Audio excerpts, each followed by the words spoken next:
क्या सीएम योगी से भिड़ी इकरा हसन? बकरीद पर दिया खुला चैलेंज। अब देखने वाली बात यह है कि क्या बकरीद पर यूपी में होने वाला है कुछ बड़ा। नमस्कार, आप देख रहे हैं न्यूज गंगा और मैं हूं आपके साथ निशा भारद्वाज। उत्तर प्रदेश की सियासत में इस वक्त सड़क पर नमाज और धार्मिक आयोजनों को लेकर एक बड़ा विवाद खड़ा हो गया है। एक तरफ मुख्यमंत्री योगी आदित्यनाथ का सख्त रुख है, तो दूसरी ही तरफ समाजवादी पार्टी की सांसद इकरा हसन का तीखा पलटवार है और इसी बयानबाजी ने अब पूरे राजनीतिक माहौल को गर्मा दिया है। पूरा विवाद मुख्यमंत्री योगी आदित्यनाथ के उस बयान से शुरू हुआ जिसमें उन्होंने साफ कहा कि सड़कें जनता के आने जाने के लिए है, किसी भी धार्मिक आयोजन के लिए नहीं। उन्होंने कहा कि अगर नमाज पढ़नी है तो तय स्थानों पर पढ़ी जाए, जरूरत पड़े तो शिफ्टों में पढ़ा जाए, लेकिन किसी भी कीमत पर सड़क पर जाम या फिर बाधा स्वीकार नहीं किया जाएगा। साहब, आपके यहाँ यूपी में क्या सड़कों पे सचमुच नमाज नहीं होती? मैं कहता हूँ कतई नहीं होती है, आप जाके देख लो, नहीं होती है। अरे सड़कें चलने के लिए है या कोई भी व्यक्ति आकर के चौराहे पे आके तमाशा बना देगा? क्या अधिकार है उसको सड़क रोकने का? आवागमन बाधित करने का कौन सा अधिकार है? जहां उसका स्थल होगा वहां जाके करे। उन लोगों ने मुझसे कहा साहब कैसे होगा, हमारी संख्या ज्यादा है। हमने कहा शिफ्ट में कर लो, तुम्हारे घर में रहने की जगह नहीं है तो भाई संख्या नियंत्रित कर लो, और नहीं है सामर्थ्य क्यों बेकार आगे संख्या बढ़ाई जा रहे हैं। और ये चाहिए आपको कि अगर आपको सिस्टम के साथ रहना है तो याद करना, हम उन नियम और कानून को मानना शुरू करें। कानून का राज होगा, कानून के राज को सबको समान रूप से लागू करेंगे। अब इसी बयान के बाद सियासी माहौल और ज्यादा गर्मा गया और विपक्ष ने सरकार को घेरना शुरू कर दिया।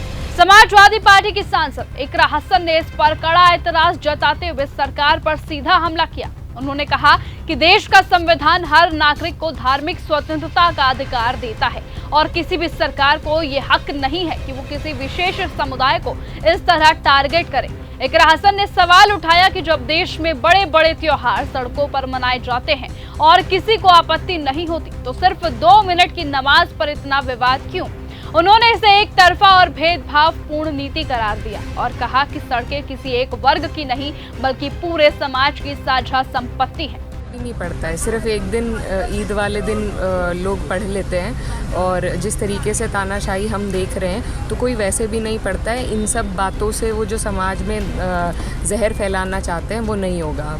काट की हांडी बार बार नहीं चढ़ती। तो वहीं दूसरी तरफ मुख्यमंत्री योगी आदित्यनाथ के बयान में कानून व्यवस्था और सार्वजनिक व्यवस्था की बात साफ तौर पर सामने आती है, जिसमें उन्होंने कहा कि सड़कें चलने के लिए है और किसी भी हालात में आम जनता को आवागमन बाधित नहीं होना चाहिए। उनका कहना है कि भीड़ ज्यादा हो तो वैकल्पिक स्थान या फिर शिफ्ट में नमाज पढ़ी जा सकती है, लेकिन सड़कों पर कब्जा स्वीकार नहीं किया जाएगा। अब इस पूरे विवाद में असली टकराव यहीं से शुरू होता है, जहां एक तरफ सरकार इसे कानून व्यवस्था का मुद्दा बताती है तो दूसरी तरफ विपक्ष इसे धार्मिक स्वतंत्रता पर हमला करार देता है। मामला सिर्फ बयानबाजी तक सीमित नहीं रहा, बल्कि संविधान, अधिकार और सामाजिक संतुलन की बड़ी बहस बन चुका है। फिलहाल दोनों पक्ष अपने अपने रुख पर अड़े हुए हैं और राजनीतिक तापमान लगातार बढ़ता जा रहा है।